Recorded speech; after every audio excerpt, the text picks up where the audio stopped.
आरक्षण में वर्गीकरण को लेकर एनडीए में अलग अलग रुख हैं। उसमें जीतन राम मांझी और चिराग पासवान का नाम प्रमुखता रूप से आ रहा है। दोनों की बातों में भिन्नता नजर आ रही है, टकराहट नजर आ रही है। एक कह रहे हैं कि सुप्रीम कोर्ट द्वारा जो बातें कही गई है वर्गीकरण को लेकर, आरक्षण में मतलब कि क्रीमी लेयर और नॉन क्रीमी लेयर को लेकर, कि जो गरीब हैं उनको आरक्षण दिया जाए, दलितों में एससी एसटी जो बातें रखी गई है उसमें, तो उसमें चिराग पासवान सहमत नहीं है उन बातों को लेकर। और भारत बंद जो विपक्षी पार्टियों द्वारा किया गया था उसमें भी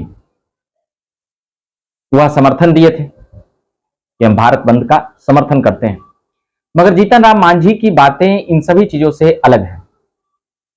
जीतन राम मांझी का कहना है कि जो अमीर हो चुके दलित हैं, सुखी संपन्न दलित हैं, वह 95% हिस्सा खा जा रहे हैं गरीब दलितों का।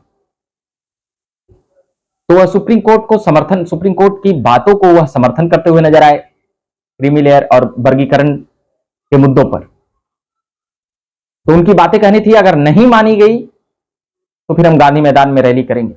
वह 18 जातियों की बात कर रहे थे कि उन 18 जातियों का हक कैसे दिलाया जाए, उनके लिए अलग से 10% की मांग कर रहे थे। तो अब यहां से क्रीमी लेयर और नॉन क्रीमी लेयर, ये बातें दलितों के बीच में भी जा रही है, एससी एसटी, कि जो गरीब हैं उनको आरक्षण चाहिए या जो सुखी संपन्न हैं उनको भी आरक्षण चाहिए। इस बात को लेकर खूब चिंतन मंथन मनन दोनों तरफ से, या कहें चारों तरफ से जारी है। कई पार्टियां असमंजस में है कि इसको छुए कौन। उसमें से बीजेपी कांग्रेस है, दोनों ने इस मुद्दे को लेकर विरोध कर दिया, दर्ज करा दिया अपना कि हम सुप्रीम कोर्ट की बातों के साथ सहमति नहीं देंगे। मगर इसमें एक बातें हैं। अब कई लोग कहेंगे कि दलितों के छुआछूत का भावना दलितों को प्रति लोगों में आज भी है, तो उसको लेकर आरक्षण दिया जाए।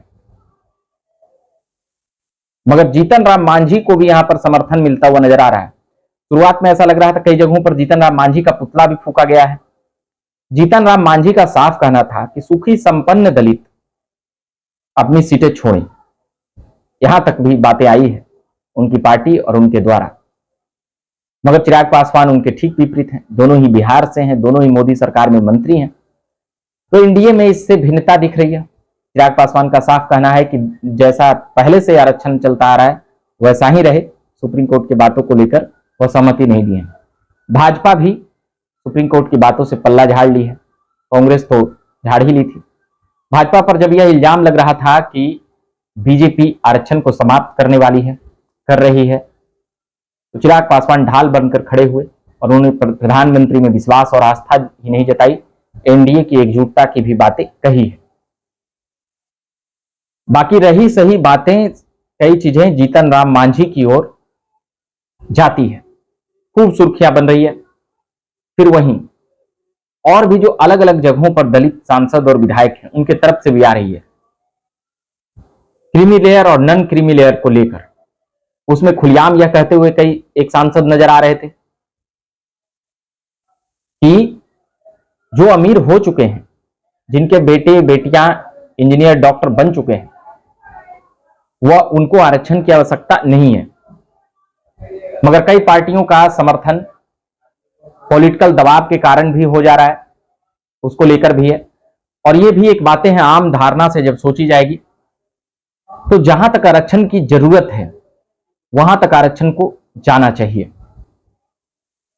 उस पर हम विस्तार से अलग से चर्चा करेंगे। फिलहाल ये जीतन राम मांझी की बातें थी, चिराग पासवान की बातें थी, एनडीए में अलग अलग राय की बातें थी, भाजपा कांग्रेस की बातें थी, यहां पर पार्टी पॉलिटिक्स की बातें थी। सुप्रीम कोर्ट ने जब ये बातें रखी तो कहीं ना कहीं कुछ सोच समझ कर रखी होगी। किसी के भी पक्ष में आ जाना, किसी का भी विरोध कर देना, ये पॉलिटिकल पार्टियों में चलता है। मगर किसी भी बातों को कुछ देर ठहर कर रुकना और सोचना किसी पॉलिटिकल पार्टी और नेताओं के लिए यह महत्वपूर्ण है। छुआछूत को लेकर भेद का एक ढाल बनाकर चलना यह कहां तक उचित है, नहीं उचित है, या आप लोग भी जवाब दें। आरक्षण उन लोगों तक पहुंचे जहां पर जरूरत हो। सुखी संपन्न लोग खुद ही आरक्षण उनको छोड़ना चाहिए। यह बातें भी अब सोशल साइटों पर चल रही है कि जो उन्हीं के समाज में, उन्हीं के घर में, उन्हीं के परिवार में जो गरीब हैं उन तक ये बातें जानी चाहिए। बाकी आप झकास भारत पर बने रहिए। हम ये दो नेताओं के एक इस ओर और एक उस ओर चलने की बातों को लेकर हम अभी बता रहे थे।